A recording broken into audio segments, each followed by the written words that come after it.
అందరికీ నమస్కారం. ఈ మధ్యకాలంలో వైసీపీ నాయకులందరూ ఒక్కొక్కళ్ళు పాపం రైతుల గురించి, రైతు సమస్యల గురించి భారీగా బాధపడిపోతున్నారు.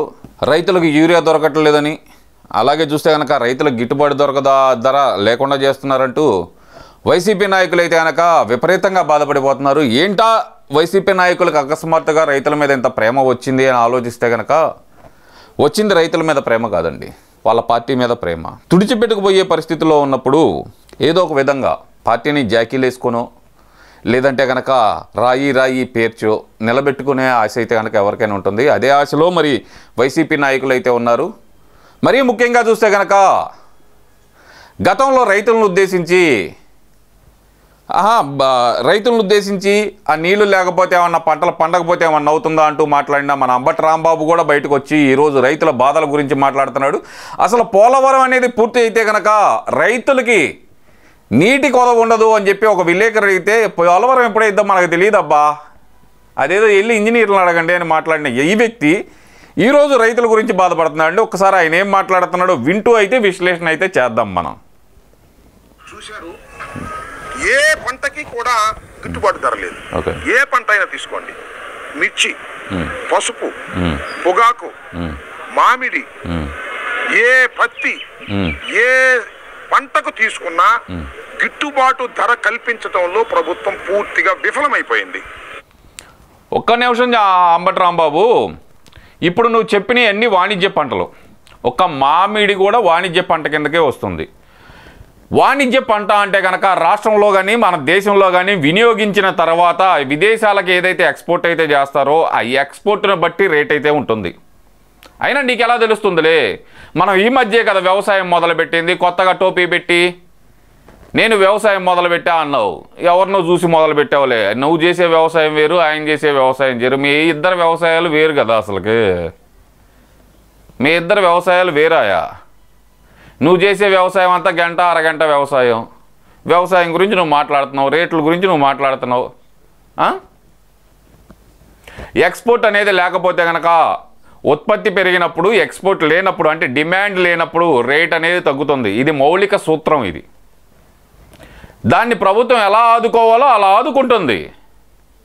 రైతులు నష్టపోకుండా, భారీ నష్టాలు చవిచూడకుండా రైతులను ఎలా ఆదుకోవాలో అలా ఆదుకుంటుంది. మీలాగా గాలికి వదిలేలా ఇన్పుట్ సబ్సిడీలు కట్టమని చెప్పి ఏదైతే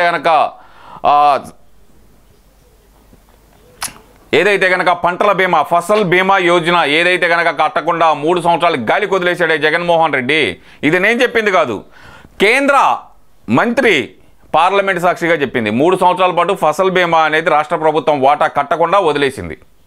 గత 5 సంవత్సరాల్లో 3 సంవత్సరాలు వదిలేసింది. మరి అప్పుడు ఏం గుడ్డి గుర్రం పళ్ళు తోముతున్నా నువ్వు? వెళ్ళి అడగాలి కదా. చివరి 2.5 సంవత్సరాలు మంత్రిగా ఏడ్చావు కదా, వెళ్ళి అడగాలి కదా.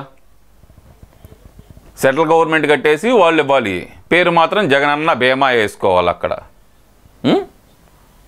మాట్లాడు. విఫలమైపోవడంతో పాటు ప్రభుత్వం మీద ఒత్తిడి తీసుకురావాల్సిన బాధ్యత కలిగినటువంటి వైఎస్ఆర్ కాంగ్రెస్ పార్టీ అనేక సందర్భాలలో రైతుల్ని పరామర్శించడం కోసం వెళుతున్నప్పుడు చాలా దుర్మార్గమైన పద్ధతుల్లో ప్రభుత్వం పనిచేస్తుంది. ఏ విధంగా? పోలీస్ యంత్రాంగాన్ని ఉపయోగిస్తుంది. మిర్చి రైతుల బాధలు తెలుసుకునేందుకు గుంటూరు పట్టణానికి మిర్చి యార్డుకి జగన్మోహన్ రెడ్డి గారు వచ్చిన సందర్భాన్ని అయితేనేమి, అప్పుడు ఇక్కడ ఎమ్మెల్సీ ఎలక్షన్ కోడ్ ఉంది. ఇక్కడ కలెక్టర్ చెప్పారు, డిఎస్పీ చెప్పారు, ఎస్పీ చెప్పారు, అందరూ చెప్పారు ఇక్కడికి రావద్దు, మేము రక్షణ కల్పించలేము, ఇప్పుడు ఎలక్షన్ ప్రోటోకాల్ ఉంది కాబట్టి ఎలాంటి పర్యటనలు పెట్టుకోవద్దు అని చెప్పి చాలా క్లియర్గా చెప్పారు. ఏం గాడిదలుగా ఆయన పెట్టుకున్నారా? బల ప్రదర్శన కోసమే వచ్చింది. వచ్చాడు కానీ ఏమన్నా మాట్లాడా? కచ్చి 4 తుమ్ములు తుమ్మాడు, 11 టిక్కీలు మిర్చి బస్తాలు ఎత్తుకొని పరారయ్యాడు. అంతకుమించి ఏమన్నా చేశాడా? ఇంకా ఏదో చెబుతున్నాడు.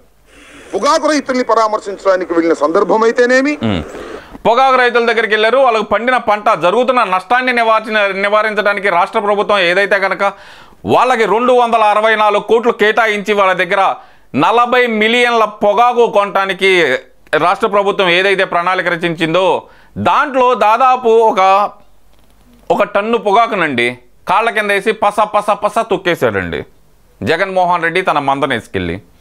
మరి ఆ రైతుకు నష్టం ఎవరిస్తారు? జగన్మోహన్ రెడ్డి ఇస్తాడా, ఈ అంబటి రాంబాబు ఇస్తాడా? రాష్ట్ర ప్రభుత్వమే ఇచ్చింది కదా అది కూడా కొని. మొన్న బంగారుపాలెం మామిడి రైతుల్ని పరామర్శించడానికి వెళ్ళిన సందర్భంలో అయితేనేమి ఇష్టానుసారంగా ప్రభుత్వం వ్యవహరించడంతో పాటు వారికి సంబంధించినటువంటి మీడియా సెక్షన్ రకరకాలుగా వార్తలు రాస్తున్నారు. ఏం రాస్తున్నారో చూశారు కదా. మామిడి పంట రోడ్డు మీద వేసి తొక్కిస్తారా, ఏమిటి అన్యాయం?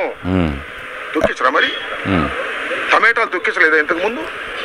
పొగాకు మంటలులో పెట్టి కాలవలేదా?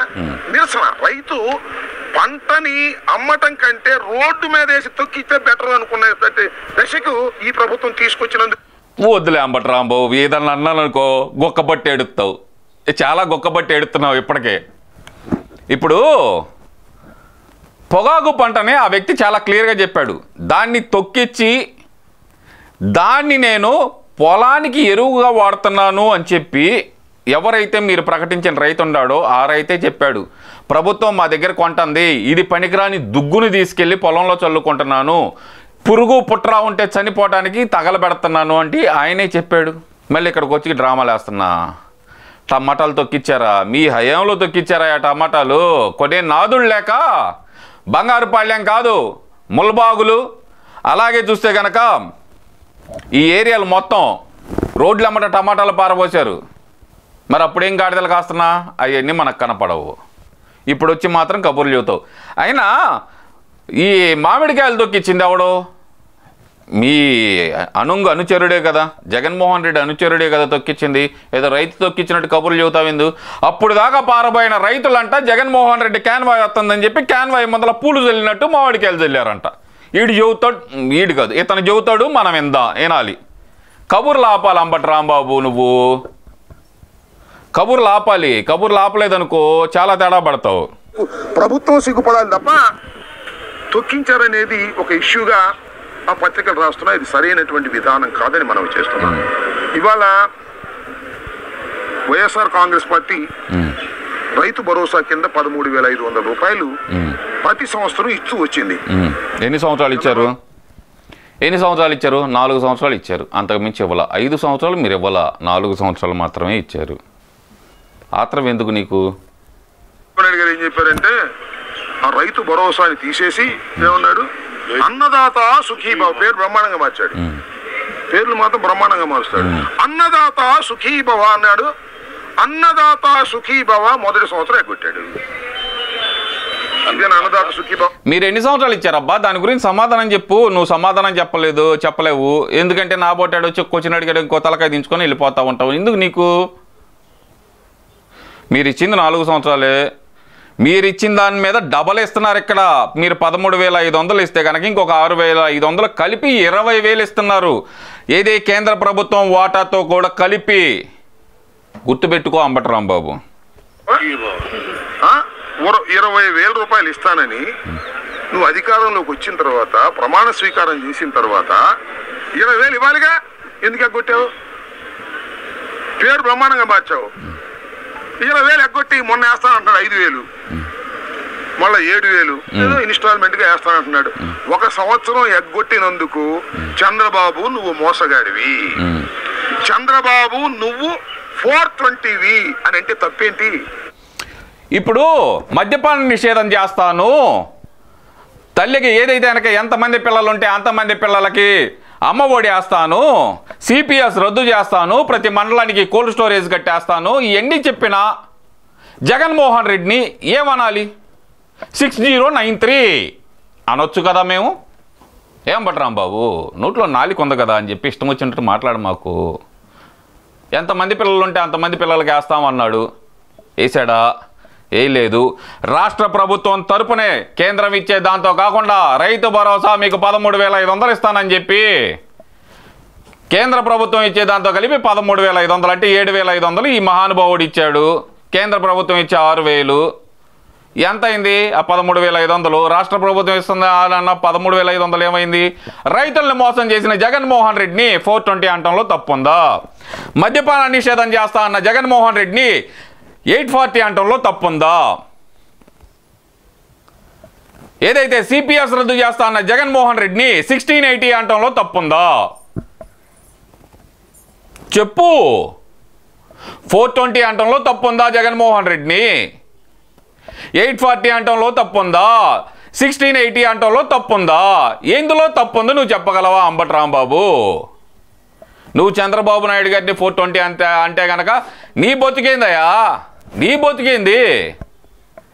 అరే గంటకు వస్తావా, అరగంటకు వస్తావా, మసాజేనా, ఇంకేమైనా చేస్తావా అని మాట్లాడిన నువ్వు కూడా ఈరోజు చంద్రబాబు నాయుడు గారి గురించి మాట్లాడుతున్నా. కొంచెమైనా తెలివి ఉందా నీకు? తెలివి లేని మాటలు మాట్లాడి తన్నులు తినమాక అంబటి రాంబాబు. ఏదో వెనకమాల మీ వాళ్ళు నలుగురు గాండ్రాంగాల్నే మెల్లో కండవా వేసుకొని కలెక్టర్ ఆఫీసులో ఏదో వినతిపత్రం ఇవ్వడానికి వచ్చి 4 గోడల మధ్య మాట్లాడటం కాదు. ప్రతి గడపకి వెళ్తున్నా మీ నాయకులను అడుగు, చెప్పు తీసుకొని కొడుతున్నారు మిమ్మల్ని. ఏది ఈడుండాడు డ్రామా కింగ్ ఎవడో ఉండడాడు, బొమ్మన అభయ్ గాడు. ఇవాళ వెళ్ళాడు తిరుపతిలో, ఏమైంది? ఎంతమంది పిల్లలు ఉంటే అంతమంది పిల్లలకి 13,000 వస్తుంది అని చెప్పారు. 2 పిల్లలు ఉండారా? వచ్చిందా 13,000? వచ్చిందండి. 3 సిలిండర్లు ఇస్తా అన్నారు, ఇచ్చారండి. ఇప్పుడు 2 ఇచ్చారండి, రేపు 3వది ఇస్తామన్నారండి. మహిళలు చెబుతున్నారయ్యా అంబటి రాంబాబు. మీ బోమన అభయ్ గాడు తలకాయ ఉంచుకొని అక్కడి నుంచి పరారయ్యాడు. నువ్వెంత, నీ బిసేజ్ అంతా నువ్వు రా, గుంటూరు టూటంలో తిరుగుదు కానీ గడప గడప అడిగే ప్రశ్నలకు నువ్వు సమాధానం చెప్పి తర్వాత నువ్వు మాట్లాడు. ఈ మధ్యకాలంలో నువ్వు మీటింగ్ పెడుతుంటే కనుక అంబటి రాంబాబు, నాకు వచ్చిన ఇన్ఫర్మేషన్ ప్రకారం నీకు దండం స్వామి, నువ్వేదో ఒక తొర్రికోత కొత్తావు, తర్వాత మమ్మల్ని తీసుకెళ్ళి లోపలేసి మక్కిలరకు కొడతారు, మాకెందుకు, కొంచెం సర్దుకున్న తర్వాత వద్దాంలే అని చెప్పి చెబుతున్నారంటగా. అందుకే తొర్రికోతలు తగ్గించుకో. 420 జగన్మోహన్ రెడ్డి ఏ విధంగా అంటే కనుక ఎంతమంది పిల్లలు ఉంటే అంతమంది పిల్లలకి ఇస్తానని చెప్పి, అమ్మ ఒడి అనే పథకాన్ని ఇస్తానని చెప్పి ఇంట్లో ఒక్క పిల్లాడికే అని చెప్పి మాట మార్చిన 420 జగన్మోహన్ రెడ్డి. అలాగే సిపిఎస్ రద్దు చేస్తానని చెప్పి ప్రజలను మోసం చేసి ఉద్యోగస్తులను మోసం చేసిన జగన్మోహన్ రెడ్డిని 840 అంటంలో తప్పులేదు.